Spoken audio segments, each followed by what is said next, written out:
Kasi may bahay naman sa Barangay Zone 4 kang makaupo nato na si Manang Lori Jane na Villabreto, isa ka residente kung sa diin diri may nagluntad nga isa ka sunog.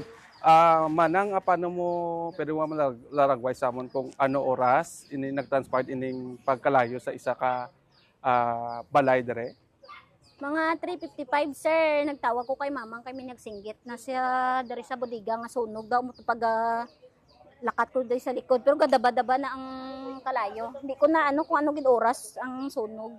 Pero pag ano ko 3:55 pagawas ko. 3:55. Sino ang kapanagiya sining nasambit? Ano ni siya balay ni siya? Balay. Balay. Kasi sino ang tag-iya sini? Si Leonora Gulang. Oo. By that time nga nag-transpire ining sunog, diin siya sa to. Wala man sila diri sir, gahapon pa sila diri wala. Kahapon pa. Kahapon pa si Jennifer na lang ang umagad niyang gatulog dira. Pero maski ara siyang tinining ara man na siya gyapon gatulog dira. Okay. Pero Dalawa sila. sa pinaka-latest nga investigasyon, diin halin ang kalayo Dito man daw sir, kay gilanto nila sa kwarto daw nila ang naghalin ang kalayo. sa kwarto. Sa kwarto. Oo. Tapos, sino ang una nga nag-responde diri nga otoridad naton, ma'am? Bumbero sir, nag-abot man dayon. Insigida man dayon. Ara dayon ng bumbero. O ti pasado alas 3:55 nag-transpire din eh. And ano ang unang naging kamang sang kalayo? Kwarto dayon. Ang kwarto sir.